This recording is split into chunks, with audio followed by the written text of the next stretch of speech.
ನೀವು ಯಾವಾಗ ಅನುಮತಿ ಕೊಡ್ತೀರೋ ಅವ್ರು ಬಿಡುಗಡೆ ಮಾಡ್ತಾರೆ. ಇಲ್ಲಪ್ಪ, ನನಗೇನೂ ಮಾಹಿತಿ ಇಲ್ಲ. ನಿನ್ನೆ ಮಾನ್ಯ HD ಕುಮಾರಸ್ವಾಮಿ ಅವರು ಕೂಡ ನಮ್ಮ ರಾಷ್ಟ್ರೀಯ ನಾಯಕರನ್ನ ಭೇಟಿ ಮಾಡಿದ್ದಾರೆ ಅನ್ನೋ ಮಾಹಿತಿ ಇದೆ. ಏನೇನು ಚರ್ಚೆಗಳಾಗಿದೆ ನಮ್ಗೆ ಯಾವುದೇ ರೀತಿ ಮಾಹಿತಿಗಳಿಲ್ಲ. ಬಹುಶಃ 2-3 ದಿನದಲ್ಲಿ ಎಲ್ಲವೂ ಕೂಡ ಅಂತಿಮ ನಿರ್ಧಾರ ಆಗ್ತದೆ, ಘೋಷಣೆಗಳು ಆಗ್ತದೆ. ಈಶ್ವರಪ್ಪನವರು ನಿನ್ನೆಯಿಂದಲೂ ಕೂಡ ಮೊನ್ನೆಯಿಂದಲೂ ಅಟ್ಯಾಕ್ ಮಾಡ್ತಾ ಇದ್ದಾರೆ. ಯಡಿಯೂರಪ್ಪನವರ ಕುಟುಂಬದಲ್ಲಿ ಪಕ್ಷ ಸಿಗಾಕೊಂಡಿದೆ. ಬೇರೆಯವರಿಗೆ ಅಧ್ಯಕ್ಷ ಸ್ಥಾನ ಕೊಟ್ಟಿದ್ರೆ ನಾನಿದ್ದೆ, CT ರವಿ ಇದ್ದೆ, ಯತ್ನಾಳ್ ಅವರಿದ್ದರು, ಯಾರಿಗಾದ್ರೂ ಕೊಡ್ಬೋದಿತ್ತು. ಮಗನ ಕೊಟ್ಟಿದ್ದಾರೆ. ಇದೆಲ್ಲದಕ್ಕೂ ಕೂಡ ಕ್ಷೇತ್ರದ ಜನ ಮತ್ತು ರಾಜ್ಯದ ಜನ ಉತ್ತರವನ್ನು ನೀಡ್ತಾರೆ.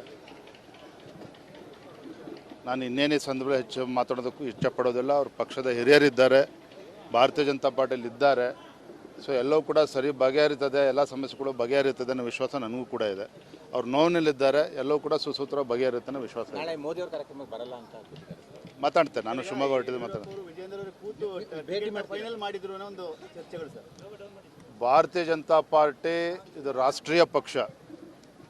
ರಾಜ್ಯದ ಯಾವುದೇ ಕ್ಷೇತ್ರ ಅಭ್ಯರ್ಥಿಗಳ ಬಗ್ಗೆ ತೀರ್ಮಾನ ಮಾಡೋದಾದರೆ ನಮ್ಮ ಕೇಂದ್ರದ ವರಿಷ್ಠರು ಎಲ್ಲರೂ ಕೂಡ ಕೂತು ಚರ್ಚೆ ಮಾಡಿ ತದನಂತರನೇ ಎಲ್ಲವೂ ಕೂಡ ನಿರ್ಧಾರ ಆಗಿರ್ತಕ್ಕಂಥದ್ದು.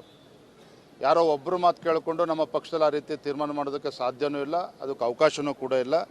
ಎಲ್ಲರ ಒಮ್ಮತದ ತೀರ್ಮಾನ ಅಭ್ಯರ್ಥಿಗಳು ಇವತ್ತು ಘೋಷಣೆ ಆಗಿರ್ತಕ್ಕಂಥದ್ದು.